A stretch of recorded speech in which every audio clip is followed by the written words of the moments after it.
right, Lela, so I will start sharing if you don't mind. Yes, you can start sharing, and welcome everybody. Welcome to our next session about digital transformation.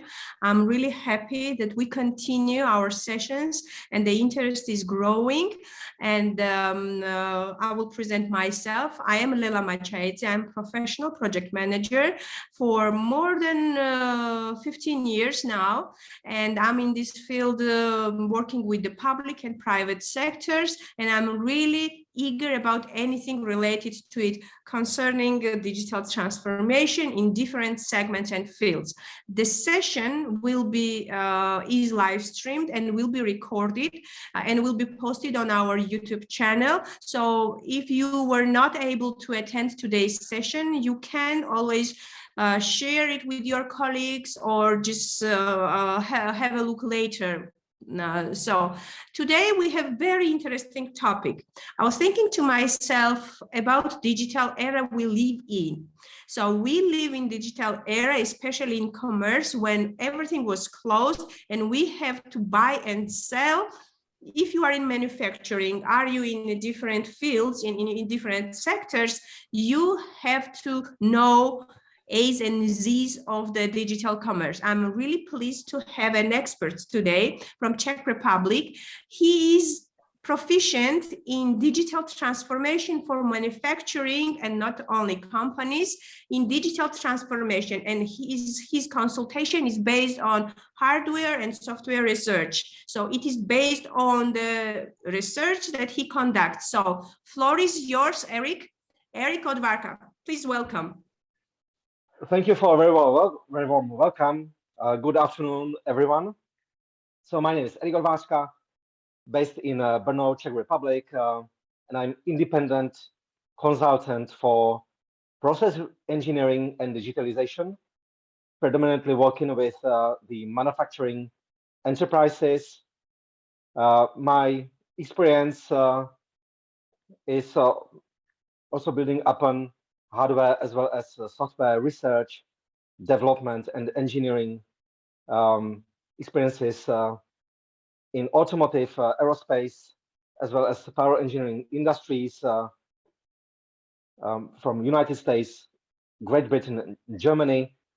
And then once I returned back to Czech Republic back in 2015, I gradually pivoted towards the organizational transformation accompanied by digitalization type of roles.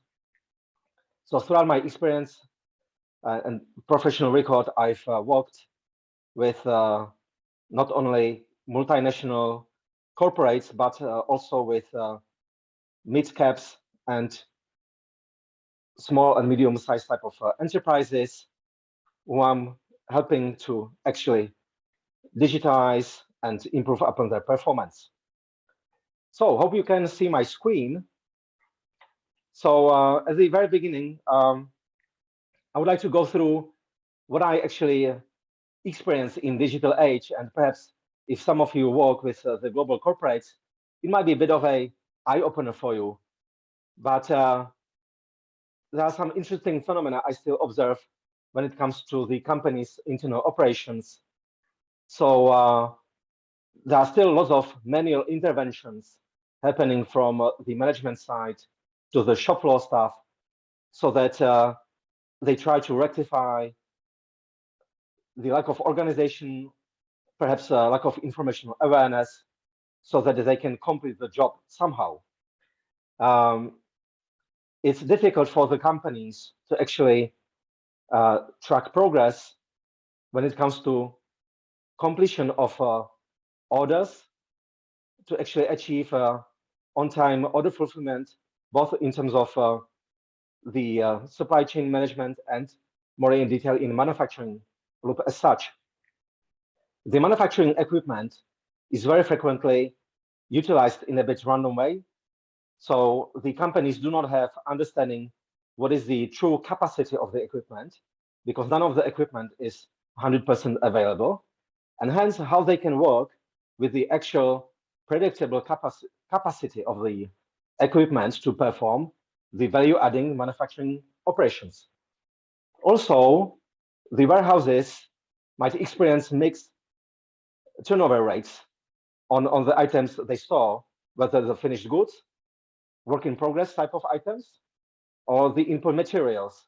And some of them might be sitting on the shelf and accumulating basically the capital that is effectively allocated in these non-productive assets.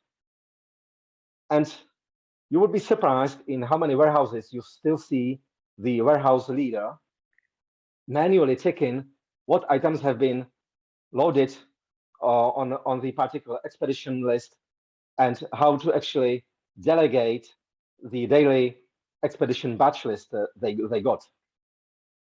When it comes to external operations, the companies frequently struggle to actually communicate to the client what product configurations they can order with what delivery date. So there is lots of back and forth happening between the customer service and the customer as such. So perhaps they would like to integrate EDIs or even more modern formats in terms of placing the orders electronically, but the ERP is not adapted and the data quality is so poor that they cannot switch into the electronic mode. Then they revert back into manual orders re-entry process, which inevitably causes more or less of errors. And also, it's a big struggle for them to actually track down where are the actual shipped goods on the way to the customer whilst in distribution. All of that actually tends to accumulate in a pricing strategies. So they struggle to understand what are the costs and for what price they can sell to the customers to achieve the margins they would like to have. So that projects in a lack of appropriate internal cost control measures within these companies. So essentially, it is a mix of insufficient awareness, perhaps lack of investment into the right direction, and also the skill base might not be adequate because, especially in the mid-cap and small companies, you don't see these comprehensive training programs that you might experience in the multinational corporates. So some of the owners ask, so why should I bother? So for that reason, I put together some statistics for you, leveraging reports from the big consultancies to get some tangible data. And there are multiple measures you can introduce to improve upon your performance and to achieve actually significant enhancements to your operations, especially the asset utilization. As I talked, frequently there is a lack of understanding what the machines actually do, how often they break down, how long it takes to fix them. Also, hand in hand goes that the shop floor managers do not have understanding what the operators actually perform. So we don't have understanding of the labor utilization. And the forecasting accuracy tends to be really poor. So I still see as the most common practice that the sourcing manager somehow sits down with the planner and manufacturing manager and tend to order some input goods and materials so that the company is up and running. So there is a significant room for improvement. And as you can see from the figures that have been captured from the industries, the potential to improve might be very significant. So when thinking about the digitization project, it's always good to look at how the company is mature in some of these value drivers and how we can actually kick off the conversation with the stakeholders so that eventually they would see a return on not only the financial investment, but also on the overall organizational change that might be very significant. So when planning the digitalization project, I always look at what might be the internal organizational and also investment capacity that the company can absorb. And then I start planning the project as such. So I always look at the current state in the company, because you have the benchmark of these big multinationals. Some of them are, let's say, more process-oriented, some of them less. But I always look at how to benchmark the company versus the state of the art, and also what are the expectations from the key users and stakeholders, which I typically gauge from the requirements gathering phase and when I prioritize what needs to be done. I also look at whether the company does have systems available at their disposal that we can leverage upon. And then I move into the solution proposal, which tends to project into a roadmap for our digitization with a draft solution architecture. And what also frequently happens is that the companies do not have internal skills and capabilities to work with the vendors. So in order to prevent unnecessary gaps in the statements of work and how to actually pick the right vendor, I tend to steer them through these activities. And then it's always good to share the best practices from the IT industries and from the manufacturing segment as such, so that I help the companies to detail out how the implementation should be executed. Because there are lots of statutory obligations the company has to fulfill. When to submit the annual accounting reports to the financial authorities, to declare VAT, the employees need to receive their wages, and perhaps the annual wage statements varying country by country.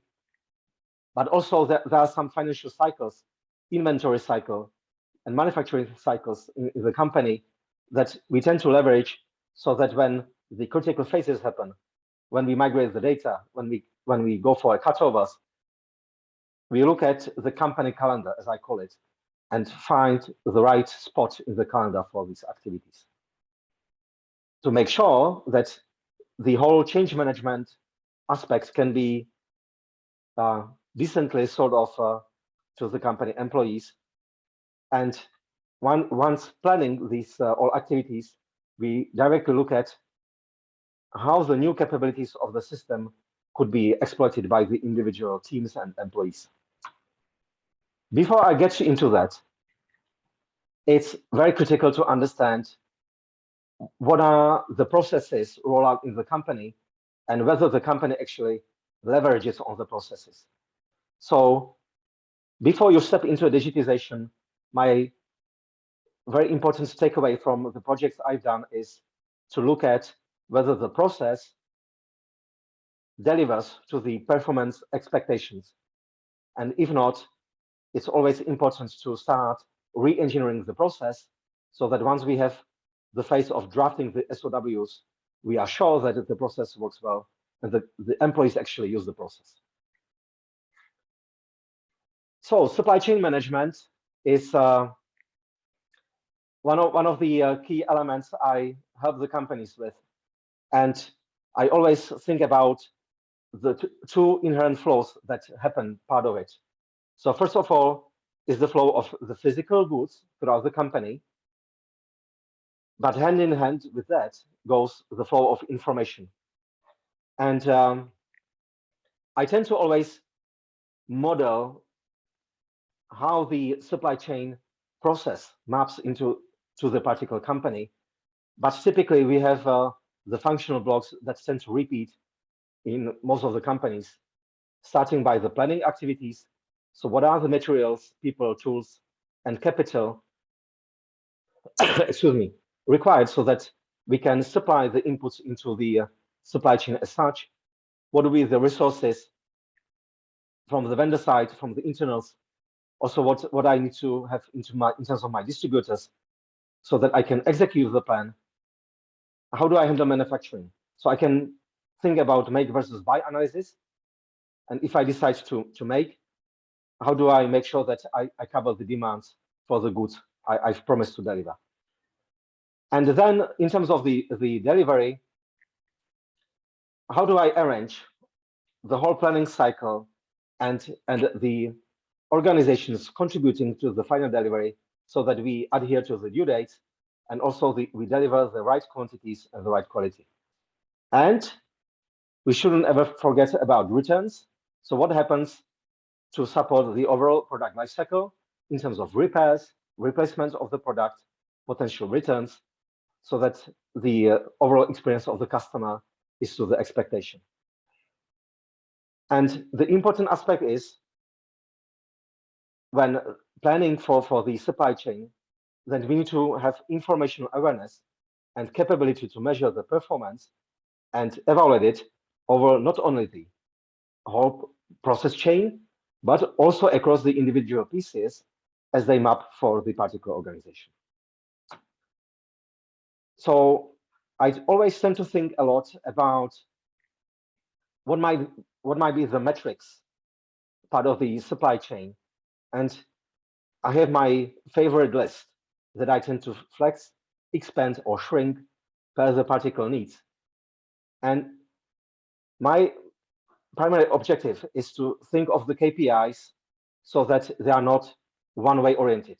They are not just leading or lagging, or is not taking a priority at the expense of something else. So I don't want to go through each of them in a depth, but I would like to point out a couple of the KPIs that are effectively counteracting each other. So I have first the order fulfillment indicator. So it tells me what percentage of the deliveries were shipped or expedited on time versus the order date. And it characterizes a lot the inbound and internal logistics. But then I have the stock turnover. So I can do lots of tweaks with that. So if I want to make sure that I always hit the order fulfillment, I might want to beef up my stocks of input materials and work in progress, and perhaps have a scheme in terms of assembly to order. But then the overall company performance will get hit because of large inventory and large sum of capital fixed to the materials and work in progress. So I want to contradict it and say, okay, so how do I ensure that my stock has got fast turnover rate? So I need to balance how much of stock I need to have to fulfill my orders, whilst not to block too much of working capital in the stock.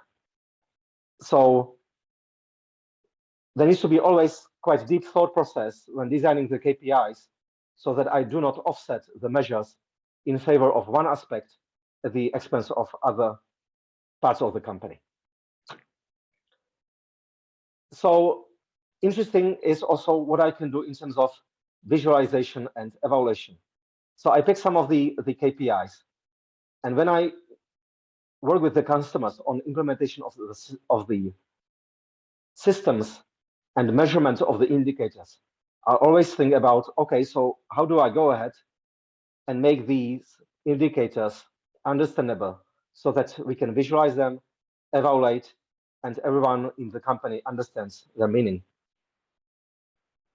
So I like to always think of what are the thresholds when I think of the KPI is off the record or is off the track. So looking at the left-hand side of the screen about order fulfillment. So what are the thresholds when I think we are completely off the track, or we are in the green using the semaphore coding, so that the people see whether the indicator has been fulfilled in overall, or there are some nuances that I need to follow, so that when I look into the data with more granular level, I might discover that, for instance, the OTTR indicator shows in the amber zone, so we are not that off track, but our single biggest customer is actually in the red zone. So the devil might be hidden in a detail. So how do I make sure that I see the big picture and visualize in the same time actually the key granular details that we need to look after? And the same might be that I take another indicator and try to look at how do I break down the indicator so that I see the contributing factors. So the cash-to-cash cycle is actually decomposed into inbound cash flow, the on-stock the on-stock portion of how long I do have my materials in my warehouses, and what is the duration for the outbound payments. So again, there are the equations behind that, and I might have one indicator that is looking really bad, but offset by the other two. So when looking further down into a detail, it tells me the bigger picture story. So then I always work with the companies on the manufacturing indicators, which is the subloop of the whole supply chain management. And when I understand how the company performs and how the process performs, we can start thinking about what data we need to collect from the company and what systems do we need to have in place so that the process can be supported. So in this case, the set of metrics the company is interested is a lot about the planning. So do I hit the manufacturing volumes? Do I hit, in the second indicator, the direct time the operators have to fulfill on the shop floor, as well as do we complete the work instructions? So it tells me I need to have a heavy accent on the manufacturing execution system that will tell me what is my status of working instructions. Do my operators work the time I need them to work? And how's my throughput look like? So to help that, I want to make sure that my internal logistics does the job I need them to do in terms of moving in the goods and lifting up and picking up the work in progress items and finished goods. I want to make sure that my maintenance guys keep the plant running. And again, I can measure when you have priority one defects, how fast you guys fix them.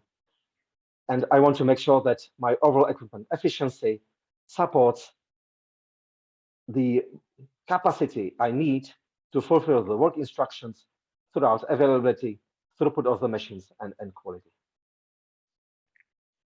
So for that, I start thinking about how do I cascade the informational flow within the company.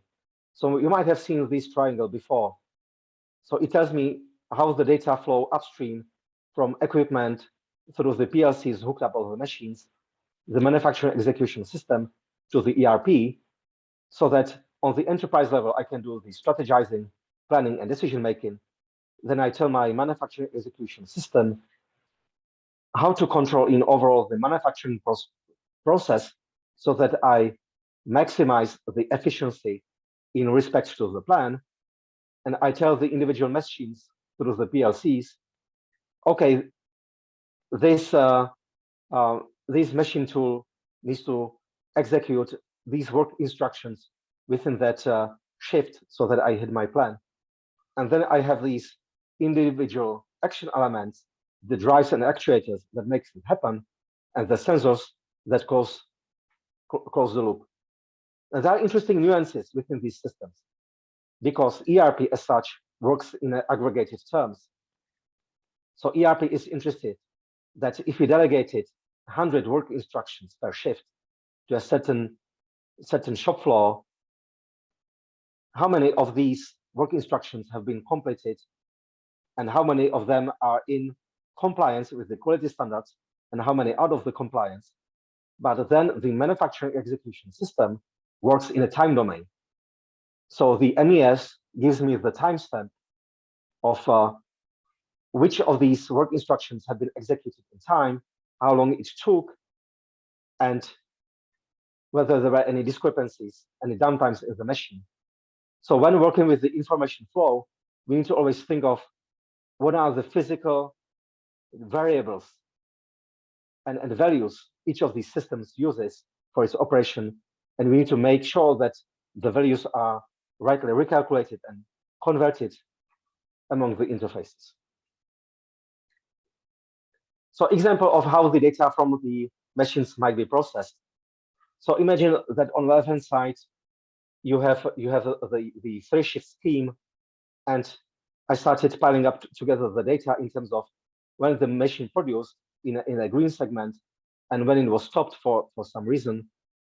And then when picking up the timestamp from the machines through the manufacturing execution system, it can tell me, okay, what was the machine state when I was trying to execute the individual orders? And if there were any stops, we can leverage systems that tells us what were the reasons for the machine to be in a stop state. So perhaps the user made a mistake, meaning that the operator hasn't done the job correctly, or the operator was absent. Perhaps there was an error in the documentation. And we need to know these root causes so that we can continuously update and re-engineer the processes in the plant. Also on the logistics side, we might think of the operator is doing a great job, but perhaps the logistics is not providing the inputs and picking up the outputs at the right place in the right time. So the materials might not be delivered in the right quantities in the right time. Perhaps the crane is not available to lift up some case with the materials and bring it to a machine tool, or the tools and toolings were inadequate to perform the job.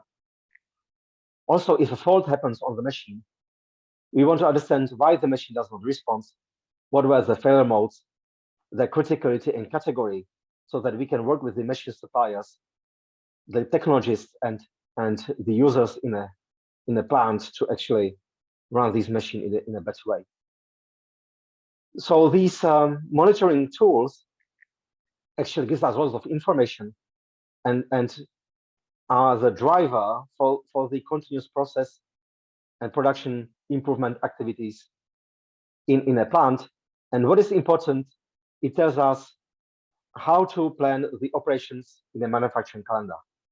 Because the worst thing that can happen for a shop floor is that we have unexpected downtimes. Imagine that you work in automotive sector in just-in-time mode that was a bit torn apart by the COVID epidemic. But we had to ship the lorries with the goods every day. And any unexpected downtime has caused disruption that is accompanied by penalties and loss of reputation or damage of the reputation. So all of these aspects help us how to make the operations more predictable. And that counts very much nowadays. So one of the frequent technology buzzwords also in the manufacturing sector is the Industrial Internet of Things, IIoT. So you might wonder how to apply it in a plant operations. Excuse me. And it really helps us to move through the approach how we govern our manufacturing operations, from the very simple reactive approach. Okay, a machine broke down, so let's go ahead and fix it, and perhaps we might wait 3 weeks for a spare part to arrive and to be replaced. Then we might start doing some hand measurements to understand what is happening on the machine. Then we might start deploying some sensors to go for automated measurement. And next step might be in visualizing and evaluating the data, finally moving or eventually moving to the proactive approach, such as predictive maintenance or even preventive maintenance that could help to make sure that we take corrective actions to the machines or shop floor arrangement before any unexpected faults might occur. So what could be the examples? So we've got a spindle on a machine tool that we would like to monitor and diagnose.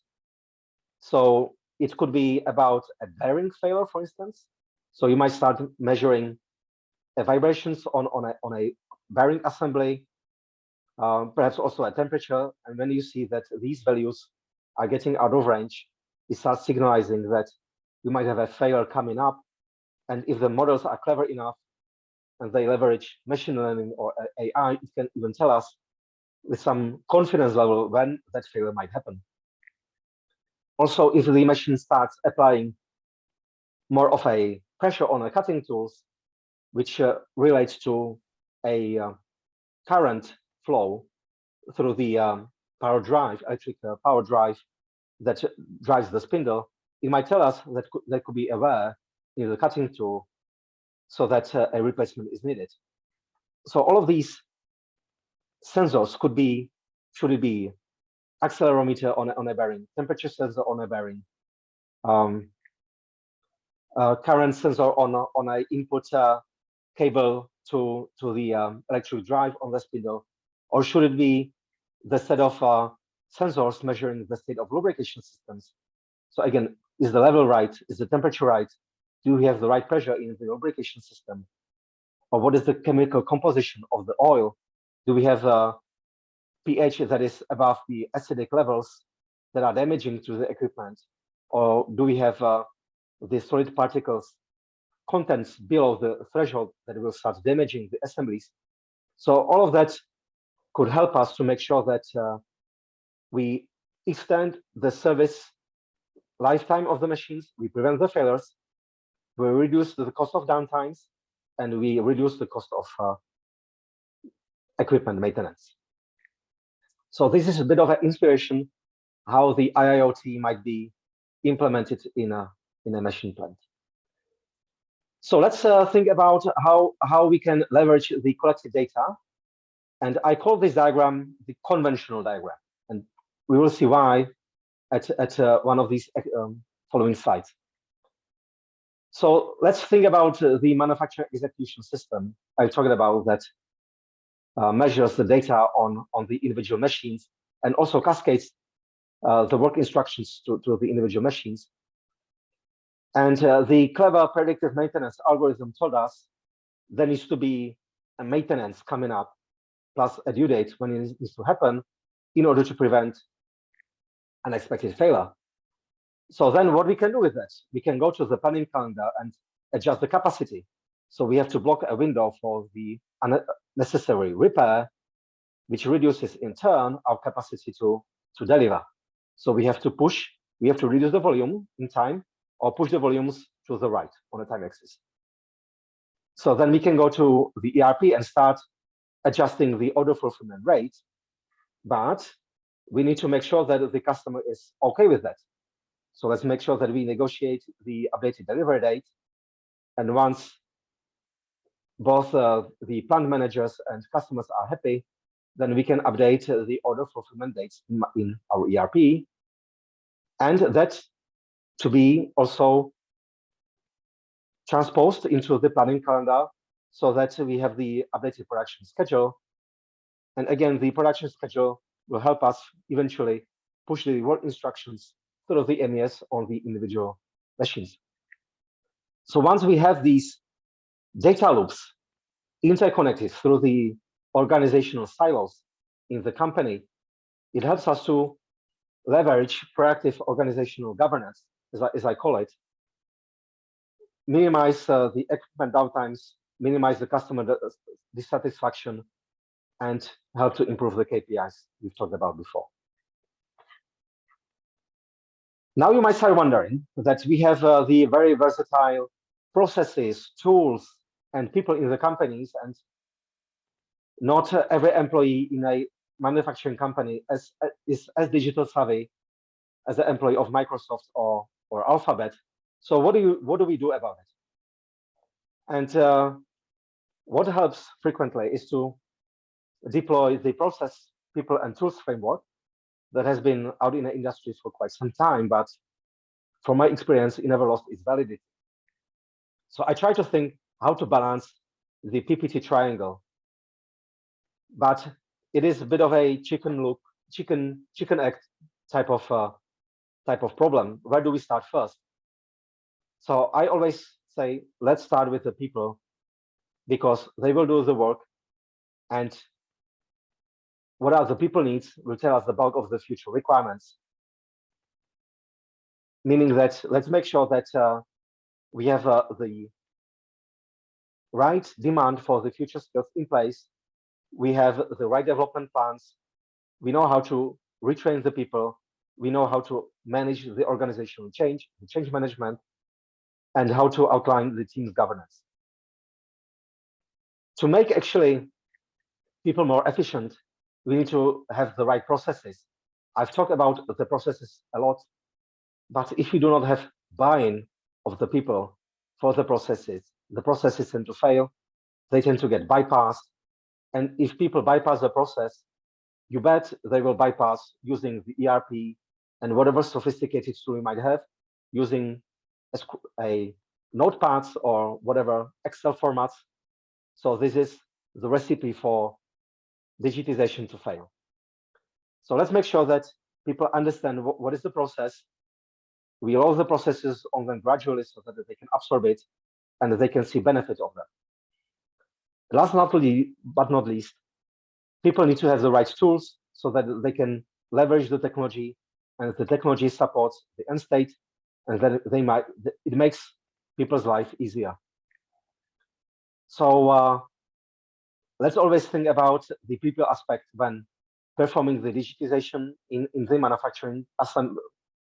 manufacturing enterprises, because typically we work with very much different age groups, from millennials who are completely digital savvy since they were born, nearly, through people who are perhaps a bit elder and who are more reluctant to adopt the digital tools. So when Lela gave us the introduction, she talked about COVID, and I see a big impact of COVID in terms of the business getting more, I would call, ambiguous. So we don't know when next supply chain disruption is going to arrive. We are gonna get delays in inbound materials. We won't be able to ship the goods on time as we wanted and as we promised. There is a big volatility in currency conversion rates and interest rates. Let me give an example of Czech Republic. So we are a heavily export-oriented country towards the Eurozone, but we still use Czech currency and not euro. So over the last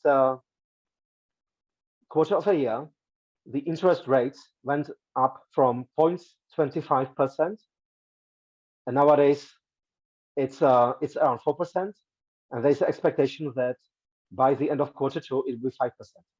So imagine that quarter of a year ago you've worked with nearly zero cost of capital, and by mid of 2022 you will have to count with 6% interest rate by the national bank, which translates into a cost of capital perhaps 8, 9, 10% from a commercial bank. Then the currency conversion rates swung similarly. So the Czech crown, because of the spike in interest rate, is now 10% stronger towards the euro than quarter of a year ago. So if you have a long-term contract, what does it do to you? Because most of the raw materials are purchased from abroad, most of the contracts are towards the export customers. So massive changes to the way how you can control your financials. Excuse me. We have a overall lack of commodities, supplies, workforce, you name it. The COVID constantly throws big chunks of my workforce into quarantine. That happened over here in January. And lots of my customers, basically here in Czech, they executed half, 2/3 of the plan because there were just no people to do it. Lots of them were in a quarantine because their kids were in a quarantine, for instance, or they got sick because of COVID. And then we can think what might be the next things happening around us. But certainly the world is far from being settled down to a new equilibrium, to a new steady state. So I think about it, how we can more sophisticatedly organize the decision making. And I'm thinking of a company that puts lots of emphasis on a customer service as a priority. We want to make sure that we deliver the right quality, right quantity, on time. So the customer service got a new orders today with the shipment date planned for tomorrow. And I have a customer like that. It's a real case scenario I have depicted here. And then the guy who commands the outbound logistics thinks, okay, well, I have a pile of 70 shipments orders on my desk already for tomorrow. So how do I plug it in, assuming that 20% of my workforce is out of work because of COVID? And then the guys in manufacturing, so they have to start thinking, okay, so how do we adjust the manufacturing plan bear in mind this customer is working on a relatively simple product for a construction sector with quite straightforward bill of materials and routing. So they have a assembly cycle happening overnight from pre-prepared sub-assemblies. And then the procurement person starts thinking, okay, well, I might need to order additional input materials, but what is going to be the price? What was the price committed in a contract versus how much I can buy for nowadays? Because the price of materials is changing on a weekly basis. So how should I decide? These people are asking that question 10 times an hour. And the holistic information systems, when you solve the information loop on the previous systems, might not give them the sufficient flexibility to give them the right answer. So there are actually novel approaches how we can think about it. And alongside with the use case on the supply chain planning that could be addressed through leveraging of machine learning and AI algorithms, I also thought about a different use case that looks at pricing in a company. And it is another real case scenario from one of my customers that has got big pile of historical data on large industrial work deliveries, and the system integrators, imagines companies like Siemens, Alstom, General Electric. They ask this supplier, okay, I need to submit an offer letter to my end customer. So guys, tell me in a couple of days how fast or for what price you can make it. And obviously, if you have deliveries to a petrochemical plant, and imagine these 100 tons of stainless steels and hundreds of kilometers of welds that you have to perform to pull these assemblies together, there's no chance you can count it in 2 days with a reasonable level of accuracy. So this is when the new approaches, machine learning, artificial intelligence, nonlinear algebra, and these sophisticated platforms take the opportunity and start helping these people to accelerate the cycle.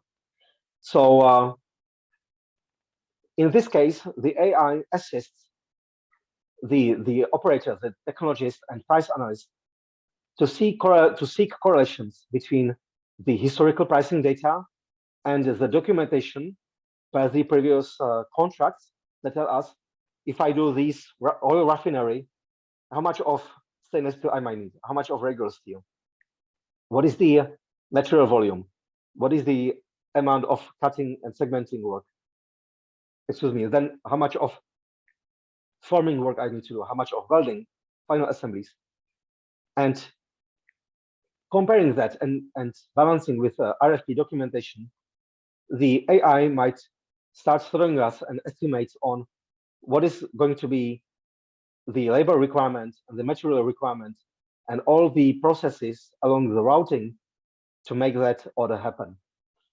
And the operator still, in this case, the technologist or the pricing analyst, needs to guide the AI tools and algorithms initially, but more of these cases the AI goes through, more accurate it is in its prediction. And eventually the company is able to have very reasonable cost forecasts developed in these couple of days so that they can submit the pricing letters. So this company was not only losing money because of the predictions of materials and labor spend were inaccurate, but they were losing contracts because of not being able to prepare the offer letters due to lack of pricing data. So what are the next steps? First of all, I would start with understanding, measuring, and evaluating the value-adding processes so that you can start seeing, okay, what we do well in our company and where we can improve upon versus the industry standards.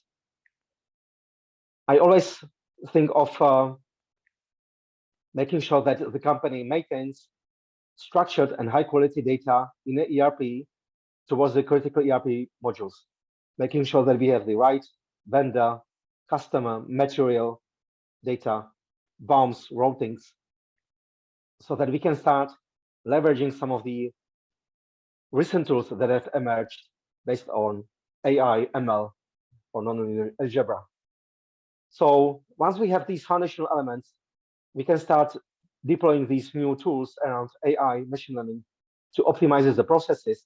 And the advantage is that these tools can actually start tracing how the actual process is happening in the company and to help with future reconfigurations of the ERP and other systems.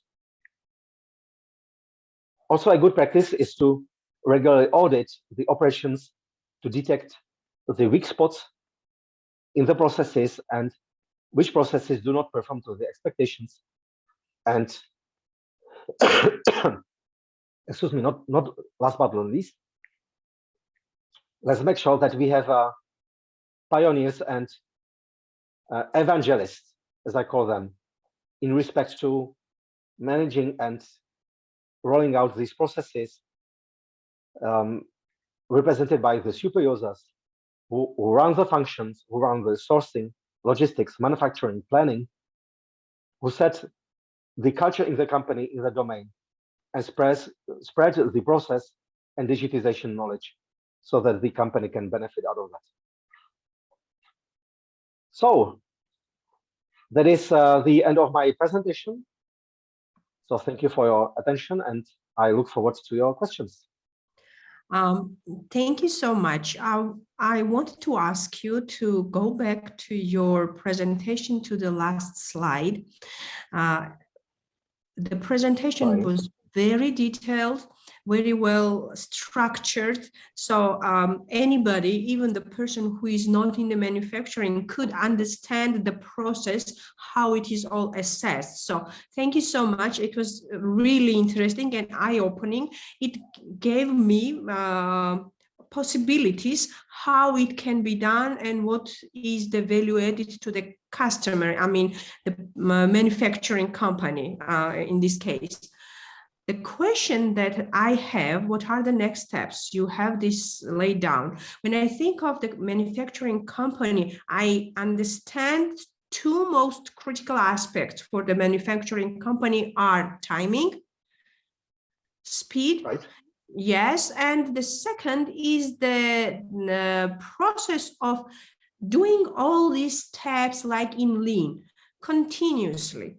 So do you think that companies should have specific department or somebody, a person assigned to be looking for it internally or maybe even externally? So if you do not assign somebody specifically to the task, usually if a person is not responsible, nobody is responsible and it's just lost. Yeah. So what would be your recommendation in this case?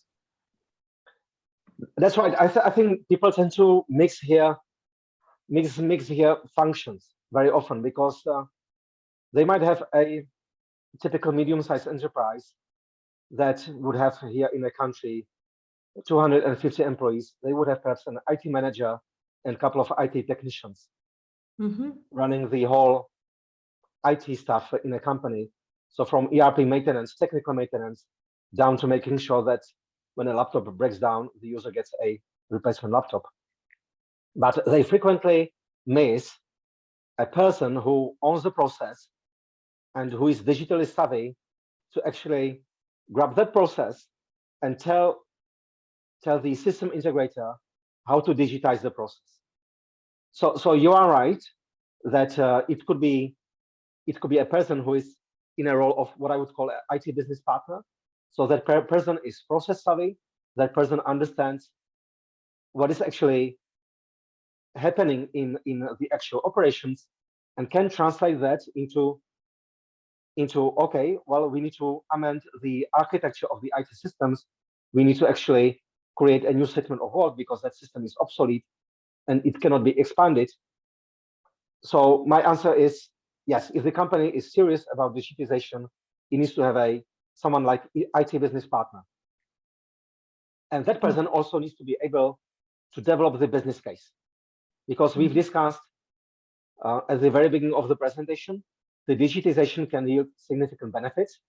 but we need to understand first the process that we need to improve and that we need to digitize. If we do not connect the digitization to the process improvement, it is hardly going to yield the benefits, both financial and other performance benefits that we would expect.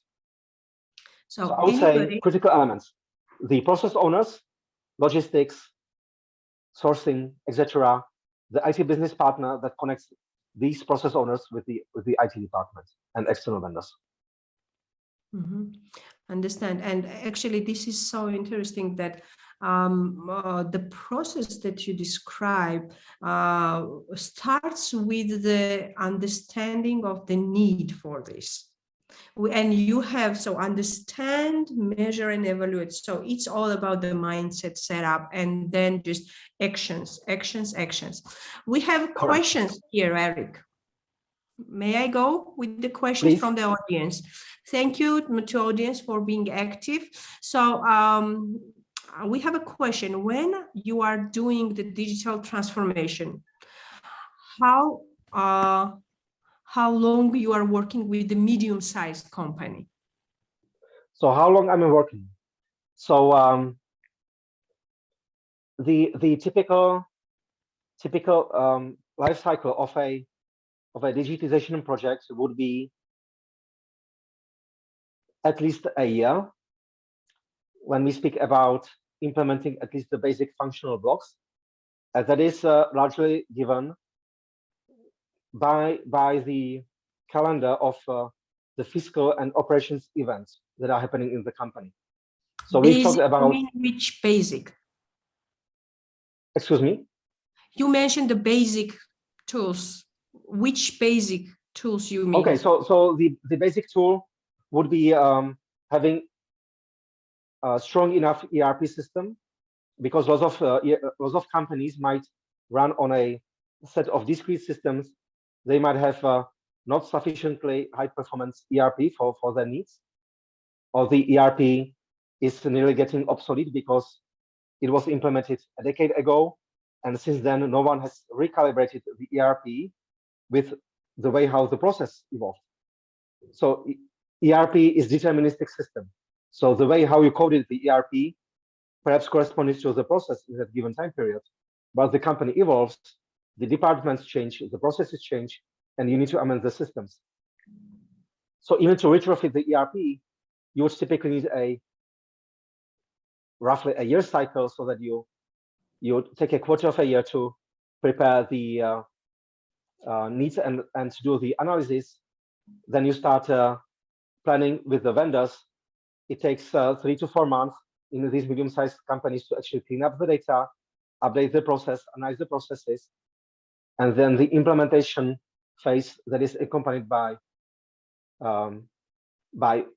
adequate testing and user training, again, might be 4 to 6 months, and then you need to fit it into the fiscal calendar. So if the company does the annual inventory from 1st to 10th of January, you can't schedule your go live into that slot because the whole company will collapse. Or if the company works in a construction segment and it's got a peak season in Q3 when most of the construction sites are to be finished, again, you don't schedule the go live into Q3, but perhaps you wait for February because the company has closed the books for previous year, it conducted the inventory, and it's got off-peak season because in the freezing winter in our region, very few construction works need to happen. So we have to look at how the business works, what are the nuances of the business models, what are the critical deadlines the company has to fulfill, and flex all these activities around it. Thank you. We have more questions. What are the roles that you are working with within the company when you do the digital transformation? So I would say my primary role is to backfill for the IT business partner, because very few of these medium-sized companies or even mid-caps would have someone as a IT business partner who would be actually able to say, okay, here's what is the state of the art in the manufacturing company of your focus. This is where you can get with the company performance, this is how we have to re-engineer the process, digitize, and roll it out. And I tend to help the companies to put together the business case so that when we go for approval, we know, okay, this is going to be our investment, and this is going to be the improvements to our revenues, cut to the cost of the goods sold, or any kind of overhead reductions. This is going to be a payback. So the stakeholders love to see the numbers. If I make an IT investment, well, where is my payback? So I tend to evaluate that, and it helps to push the projects through. Excuse me, and sorry for I got called recently. And also I tend to help the companies with picking up the right vendors, because some of the vendors make a good sales pitch, but if I see, okay, that company specializes in that, and I know the local ERP vendors and also some of the global vendors you can go for, I see how the company is big, how mature it is, so that, okay, well, you guys might not be ready for enterprise level SAP or Oracle, but you want to go international. So there are some of these smaller and easier to implement international ERPs, or you guys are going to work and stay just domestic in Czech. So why do you want to pay the international rates for SAP consultants when you can get the same job for you with a local ERP and significant lesser cost? Right. More question. What are the most popular touches where the digital transformation is needed for the small enterprises? Right. So when working with the small enterprises, and I can give you an example of a client I started working with recently. They started 3 years ago, and they have a very unique product that is being sold from Czech Republic primarily to the US and to the Gulf zone, and it is in a highly regulated environment. So you need to have international trade licenses for that. So what we started was with deployment of the processes from the very scratch, because imagine they do high precision, high quality manufacturing. It's like Rolls-Royce or Lamborghini in their segment, believe me or not. They achieve great margins, and their order books are fulfilled for next half a year, and they are declining the orders. So we always look, okay, so what is the bottleneck that you need to address so that you can grow your business? And in that case, it was lack of supplier input materials quality control. So they received material late or with not sufficient quality, and that was just torpedoing the production calendar. And they didn't have a good overview of what is the status of the work orders. So we started with deploying these core processes so that they can start controlling that small enterprise. They can scale up the operations, and they can eventually start going back to the customers and say, well, this batch size I can deliver to you in next 5 months. Or this is a lesser important customer, so I will ship to you in 7 months. But to start getting the control over that, if I promise delivery in 5 months, I'm pretty sure with 90% confidence that I can achieve that. So the process is how to control the suppliers, how to control and plan the manufacturing process. And we started rolling out these processes, the actual paper forms. And that's interesting. We started with the paper forms so that they can try it out. They can tell me back, okay, I'm comfortable with this process, or this process needs to be amended, before we go to the ERP vendor and say, this is the process we want to implement you in the ERP. Because if you go directly to the ERP vendor, the consultants will ask me, hey, Eric, so what's the process? And well, we will scribble something on a piece of paper. Here you go, implement it into ERP. But you bet the process won't be followed. And the company would lose the very precious resources, very precious money and time in a such to fail type of ERP implementation. So we started with paper processes on paper and Excel to work out the processes first. So all this tells me that the manufacturing should also exercise agility and adapt as quickly as possible. So those who will be adapting quickly will be at the top companies, list of the top companies. It was amazing. I truly thank you. It was so interesting. Every second and every information was so interesting, especially with the cases that you brought. I myself learned a lot about all this process and when it is used. And actually, I more and more understand the value of the data accuracy, and how to analyze this. So I'm so thankful. And we have the last question from George, who asks, when the company would like to hire you as a consultant, where they can find you and what are the details they can see you. So I think if I can drop you my email address over here. So it's iorvarka@gmail.com. Do we have it on slide? Yes, we have it on slide. So I will share my screen. Yes. And here we go. So it's iorvarka@gmail. And what I can do, I can also drop you my LinkedIn. Yep. Excellent. And so any type of equipment will have sensors that will be collecting temperature data, and it will be just immediately connected to the ERP, and the vendor will don't lose time producing and having it in the warehouse, in simple words. So it saves you time and it saves you costs. So when we talk with the manufacturer and the management, the most important is how they save money and how they save time. So this is the most important. So here is Eric's information.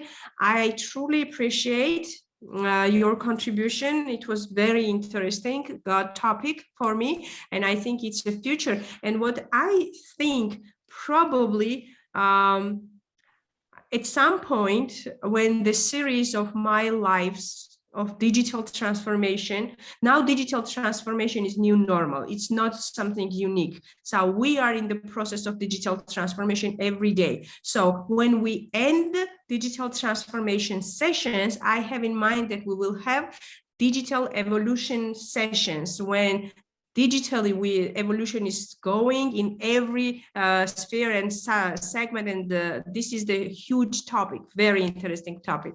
So I would like to thank all the attendees who were so tentatively attending and listening to this. Thank you for the questions, and please join us to the following events. We'll be happy to host you and have the interesting discussions and topics. So have a nice rest of the days, wherever you are. Thank you, Eric. Thank you, and thank you for inviting me over. It's a pleasure. Thank you. Thank you. Bye-bye. Bye, everybody.